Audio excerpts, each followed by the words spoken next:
Thank you for tuning in to Wicked Turtle Network exclusive. Follow us on all social media and also click the link tree in the description of this video.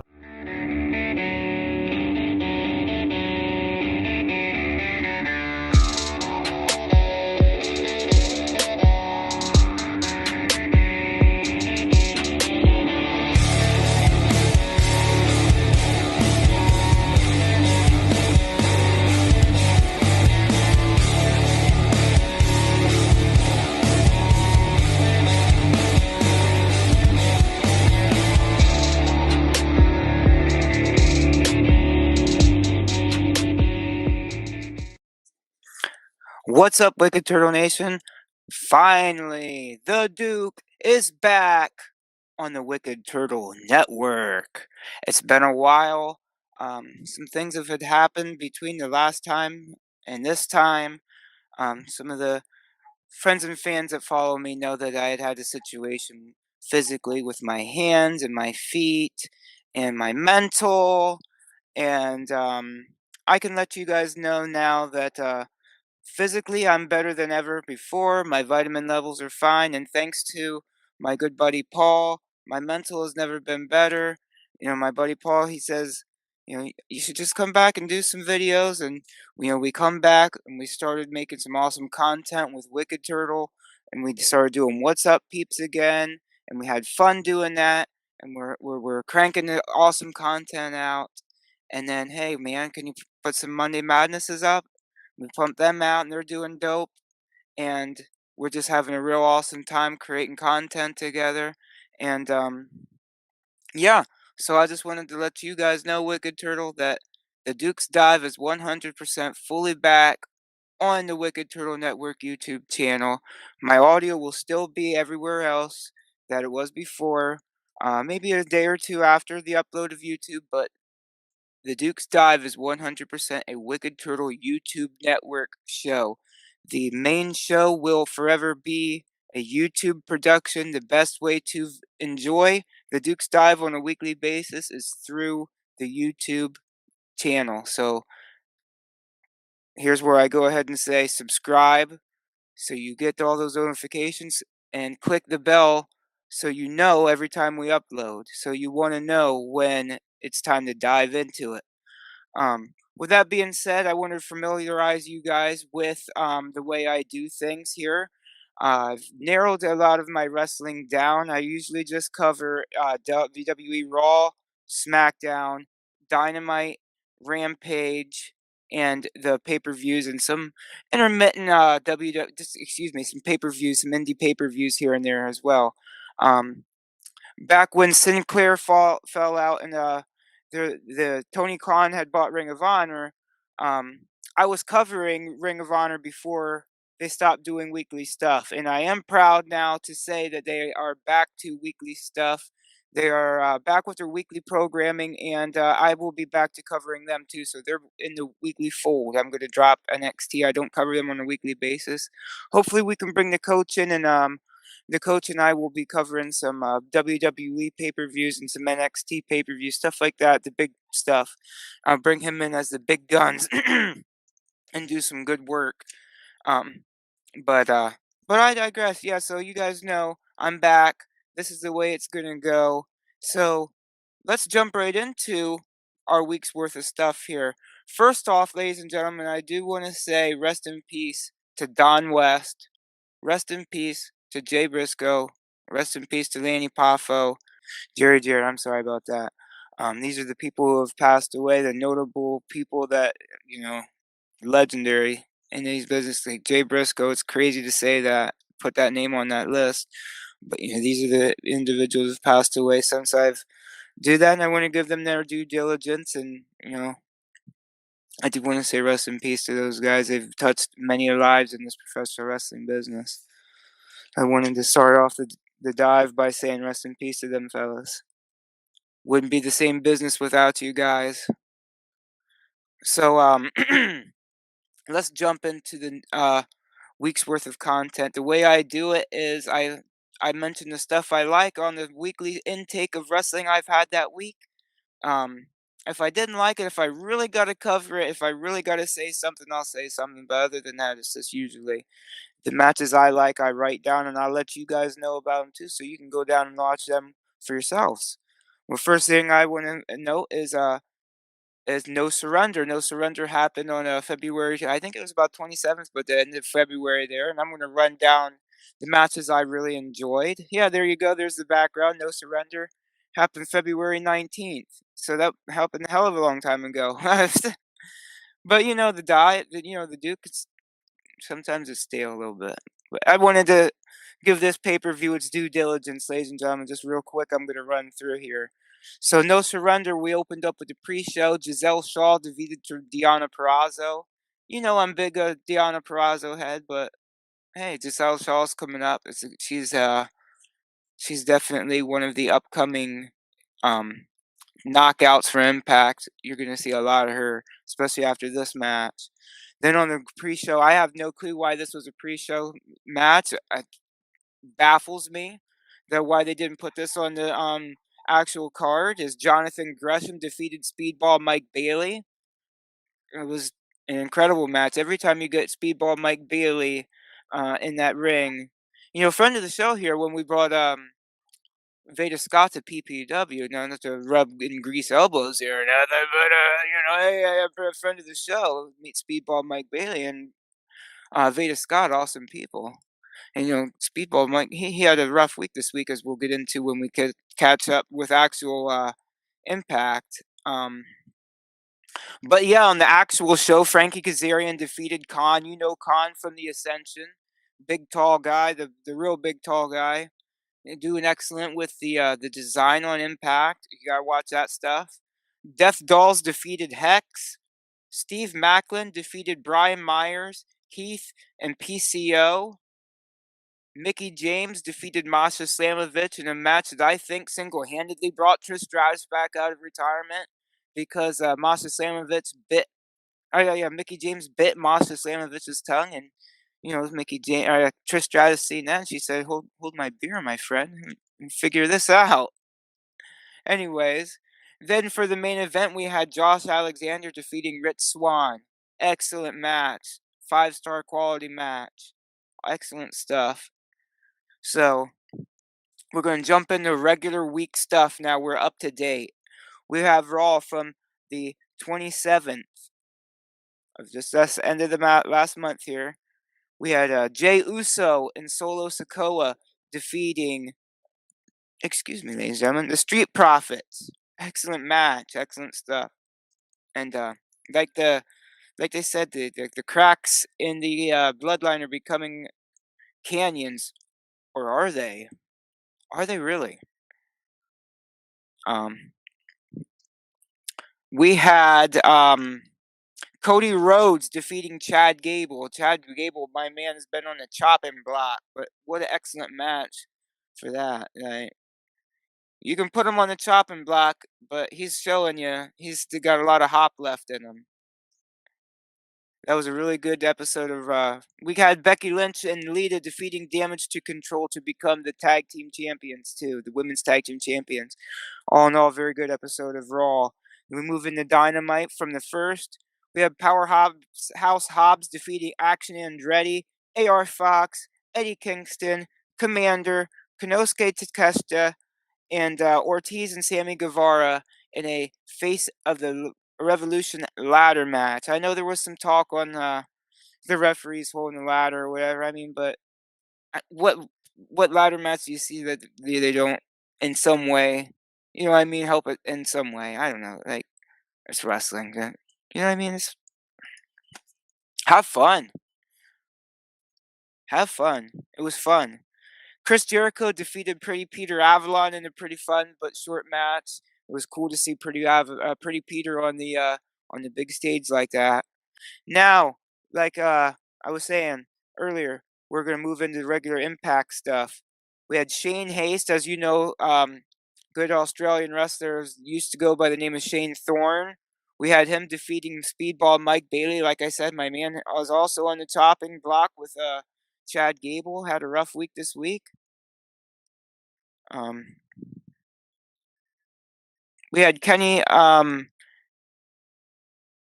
Kenny King defeated Kenny Knight. I have Kenny Omega, so that's why I was a little confused. I don't know why in the hell I have Kenny Omega written down. I have Kenny Omega on the brain. Kenny King defeated Kenny Knight in a really awesome match.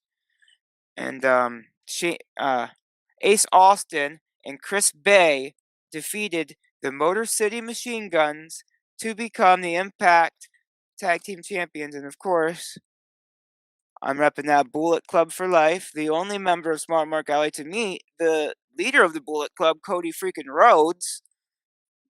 So I've met quite a few Bullet Club members at this point in time. I've met and been very acquainted with my man Ace Austin, and I've met Cody Rhodes. I met him. Anyways, let's talk about Ring of Honor. They're back. Ring of Honor is now back for weekly stuff, and boy, did they come up with a banger of an episode. And I'm really, really interested to see how they are able to bring the heat next week. And if they are able to bring this heat, because this was a pay-per-view quality show for a return to television taping. We have Mark Briscoe defeating Slim J, Matt Taven and Mike Bennett defeating Sean Dean and Carly Bravo. We had Zack Sabre Jr. defeating Blake Christian in an awesome match. Blake went for a Fosbury flop, and Zack Sabre Jr. caught him in a cravat. Oh my God. We had Christopher Daniels defeating Rohit Raju. And, both of those guys, legends in their own right, but Christopher Daniels, a staple of Ring of Honor, so it was cool to see him do that thing and still be able to do it. On SmackDown for the third, we had Cody Rhodes having an in-ring encounter with Roman Reigns. Finally, that one-on-one encounter, And Roman, of course, played the card of, I'm Dusty's real kid. I'm Dusty's kid, and he never talks about you. But there is some real heavy storytelling going on here, and I really think that Cody Rhodes is going to be the key to bringing Kevin Owens and Sami Zayn together to take the tag team titles off of Jay and Jimmy.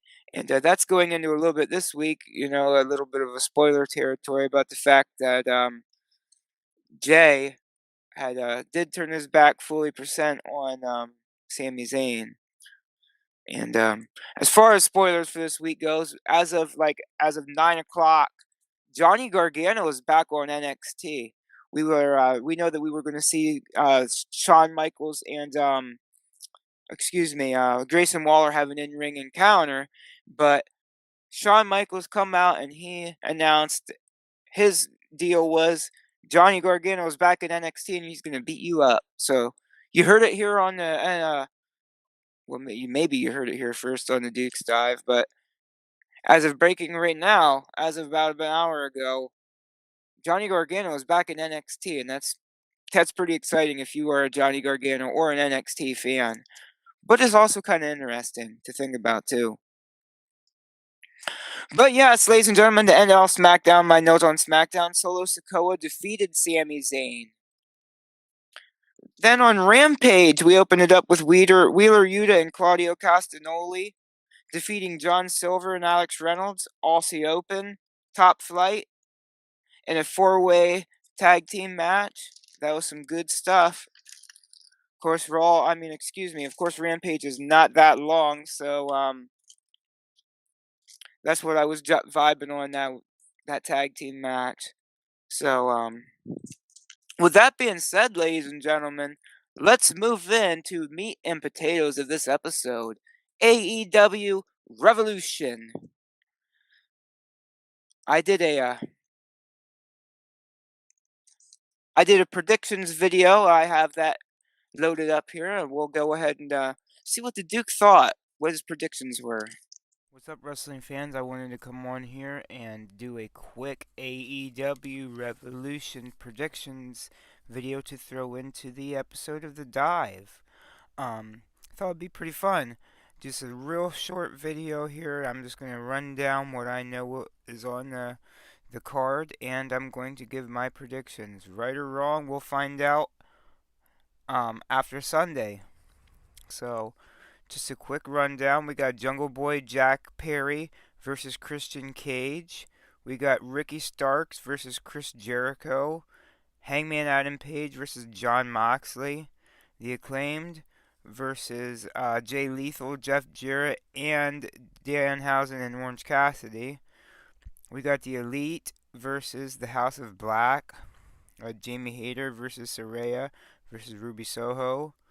And we got MJF versus Bryan Danielson. Start things off, I'd have to say Jungle Boy Jack Perry versus Christian Cage in a buried alive match.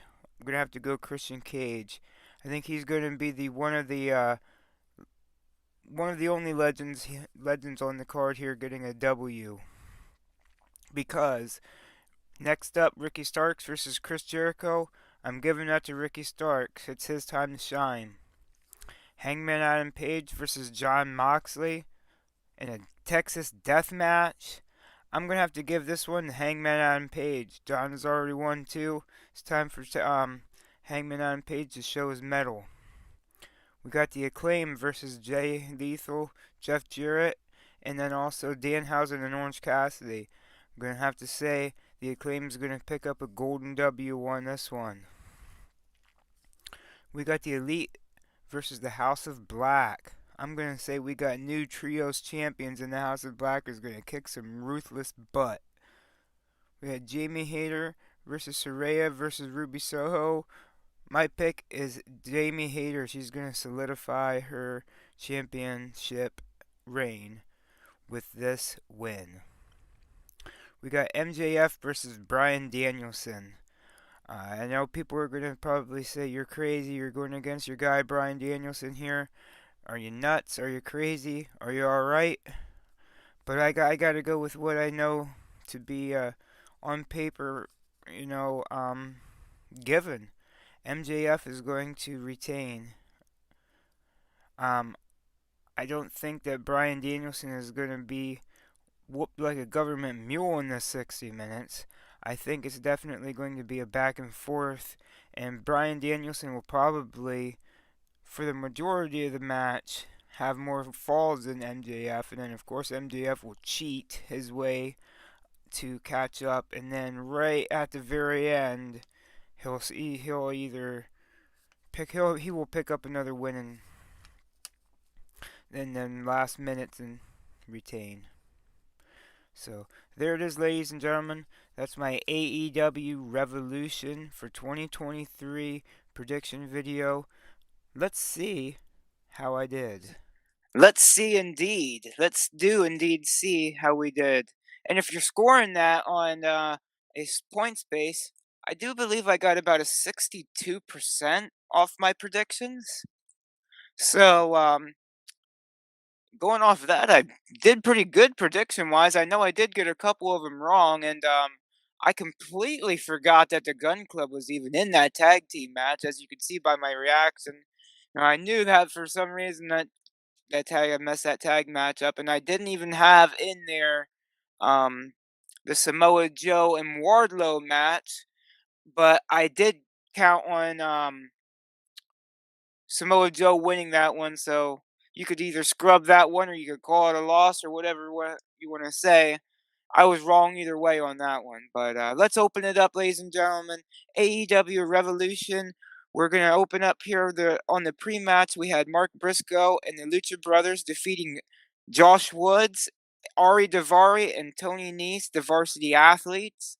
Great match. It was good to see Mark Briscoe in tag team action, and he was with the Lucha Brothers. That was so super cool. We opened up the actual pay-per-view though with Ricky Starks defeating Chris Jericho. I told you it was his time to shine, ladies and gentlemen. I'm telling you, Ricky Starks. Powerhouse Hobbs might be holding the face of the Revolution Golden Sonic ring right now, but Ricky Starks is the one you're going to watch out for. Especially if you watch that after Scrum. Boy, he's got a real connection with the crowd, that Ricky Starks guy. I was, of course, correct on this one. We had a Jungle Boy Jack Perry, and I'm going to say that this buried alive match, or this casket match, ended the Jungle Boy. I think we're going to finally go ahead and finally call him Jack Perry from now on moving forward. It's no longer Jungle Boy Jack Perry. It's just Jack Perry. Jack Perry defeated Christian Cage in an awesome, awesome casket match. Um, it leads him to some speculation that the FTR has been planning, and spoiler alert, they're back. Um, they've been planting some seeds for a future match with Edge and Christian. Now, Nostraducus here is saying, "Hey, I think that might happen." So you watch your eyes on this one. You watch your eyes. You just believe me. You know, you'd say that Edge is going to leave WWE at some point. He's attached to the hip at WWE. He's not going to leave WWE. I'm telling you, watch your televisions. You never know what's going to happen in this crazy ass wrestling world, man. Could be seeing Edge and Christian versus the Young Bucks versus.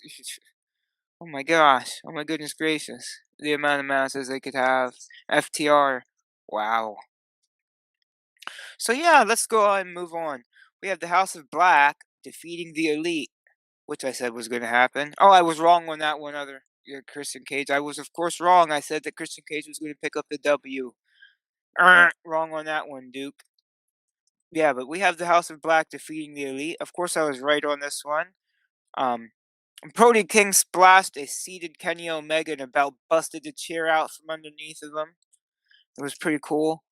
Good trios match. Good stuff. And if you're a fan of the being the Elite, they have quite a bit of that footage on their vlog this week between that match. So if you want some real good quality, high definition quality footage of that match and you didn't get to see it, you'll go on the YouTube Being the Elite and watch it because they got a lot of excellent footage in that. Just excellent stuff, dude.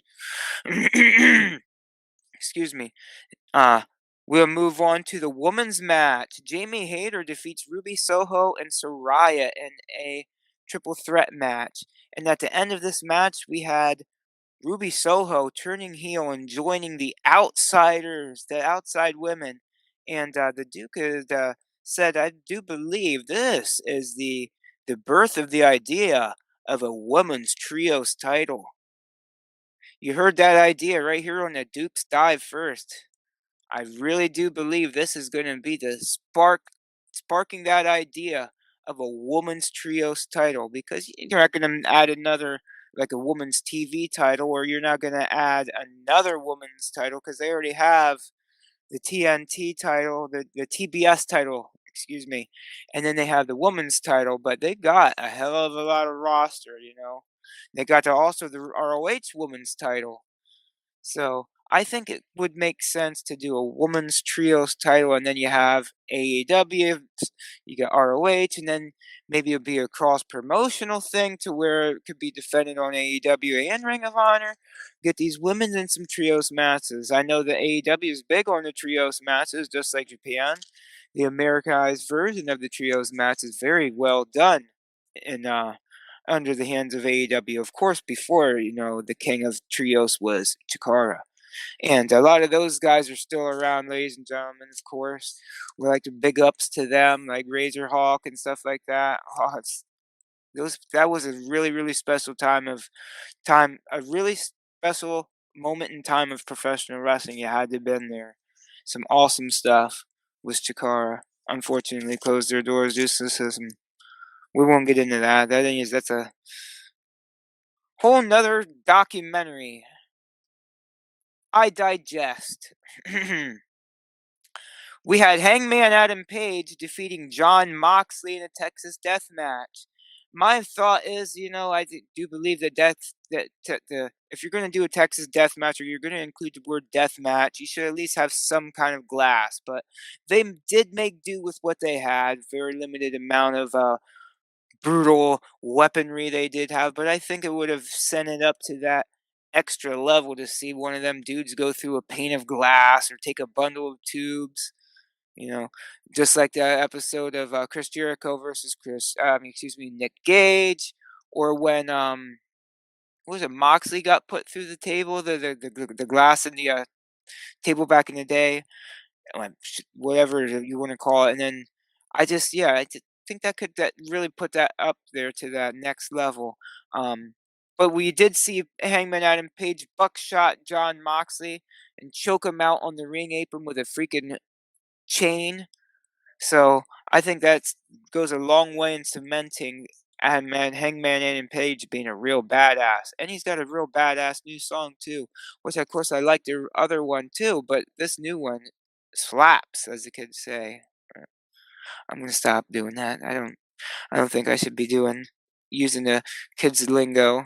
I'm too old for that. For crying out loud. Next up, here's the one that was a scrub. I completely forgot about it. I didn't add it my reshoot to the new one.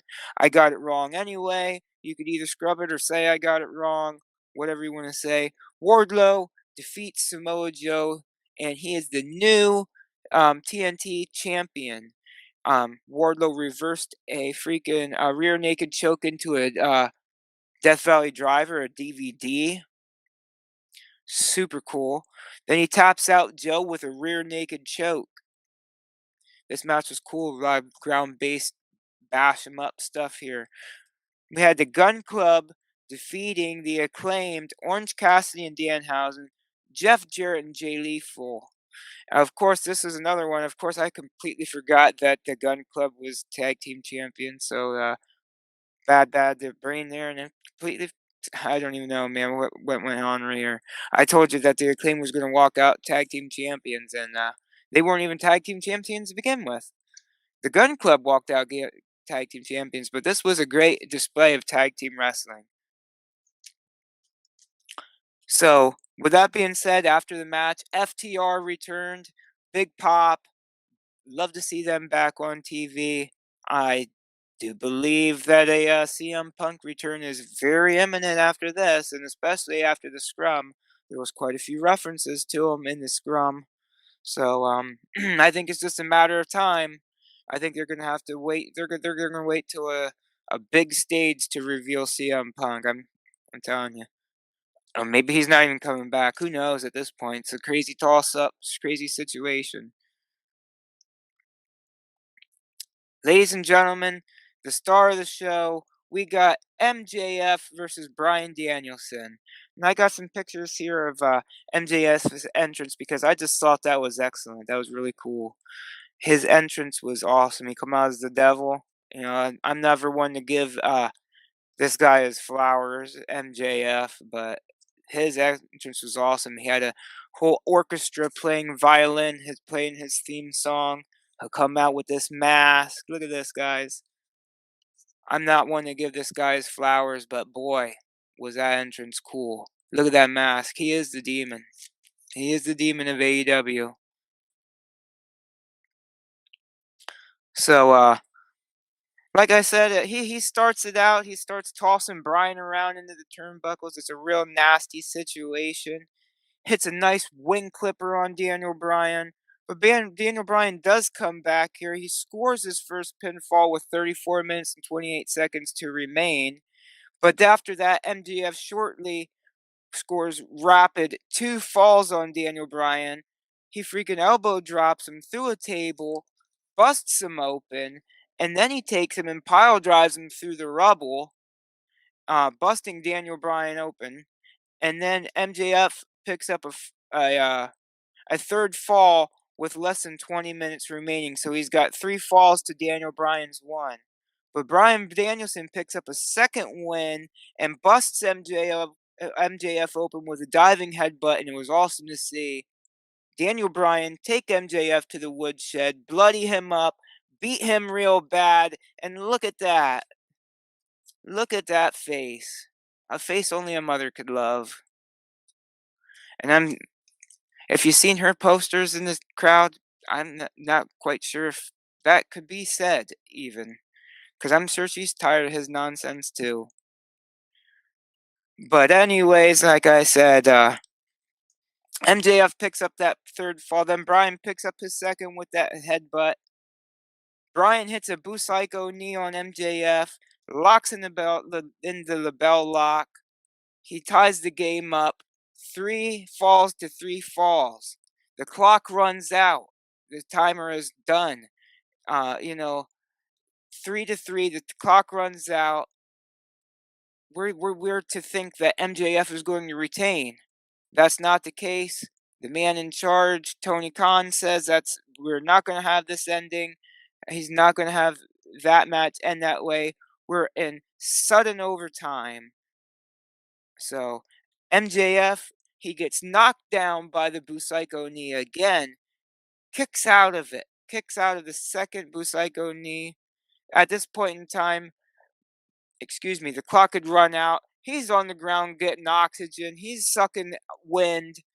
And like I said in my predictions video, the slimy bastard is going to cheat. He picks up a freaking oxygen tank that they were putting on his face because he was sucking wind down. He hits Daniel Bryan in the head with the freaking oxygen tank, puts on the label lock in a disgraceful display, and taps Daniel Bryan out for the third time. He wins in sudden overdrive. He retains his title. Ladies and gentlemen, that finishes AEW Revolution. And since this is a pay-per-view, I'm going to give it a grade out of 1 through 10. I know I didn't. I completely forgot to give No Surrender its flowers. As a pay-per-view, it did get a 6.5 from me. It wasn't the best, but it was pretty damn good. And AEW Revolution 2023, I got about a 62% on the prediction. So it was a pretty decent show, but it wasn't the best, and it wasn't exactly super strong.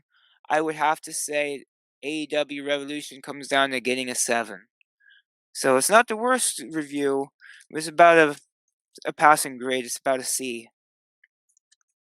So with that being said, ladies and gentlemen, we've reached the end of the dive. Usually here I have a dive 5 man woman tag show. So let's get into that real quick before we jump out here for some promotion. Man of the week. Let's go ahead and wow, am I really doing this? I'm about really to really give MJF my man of the week.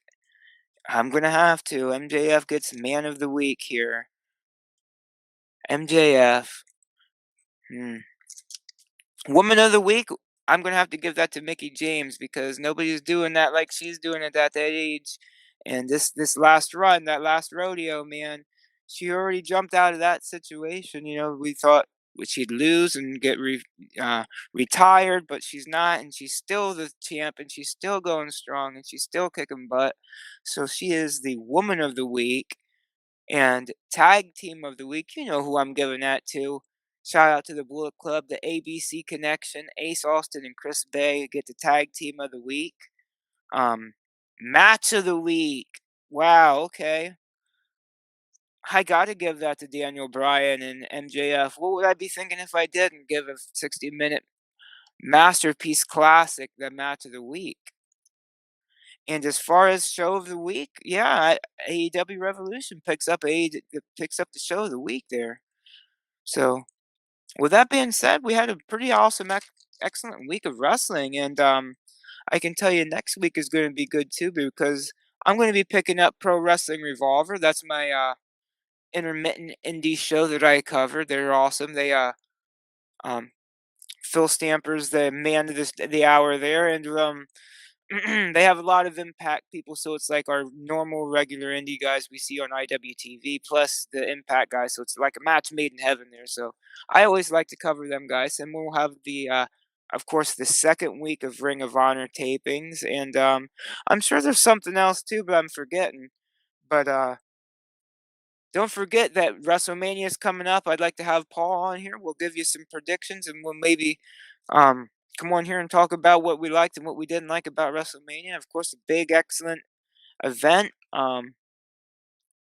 Yeah, we got some stuff coming in with the Duke's Dive. I'm back. I'm fully back. The mind is right. The body's right. I'm ready to give you guys the excellent content of wrestling podcasts that you're looking forward to and that you have come to know from the from the OG Smart Mark. So, with that being said, ladies and gentlemen, if you like this video, leave a like, comment, and tell us how much you liked it. Subscribe, of course, subscribe to the channel. Ring that bell to get all notifications every time we upload the videos. And remember, ladies and gentlemen, keep it wicked. What is up, Wicked Turtle Nation? We just wanted to let you guys know that Wicked Turtle Network has decided to join the RAZE Rebellion as brand ambassadors for RAZE Energy Drink. RAZE Energy gives you fresh, and that stands for focus, recovery, energy, stamina, and hydration. With zero sugar, absolutely no crash, electrolytes, and BCAA aminos. I encourage everyone listening or watching right now to raise up and join the RAZE Rebellion yourself by going to your local GNC, vitamin shop, or even online at repsports.com. And order yourself some RAZE energy drinks or other athletic supplements in bulk. And when checking out, use the order code WickedTurtle for a 15% discount. The website and order code will be in the description of this cast.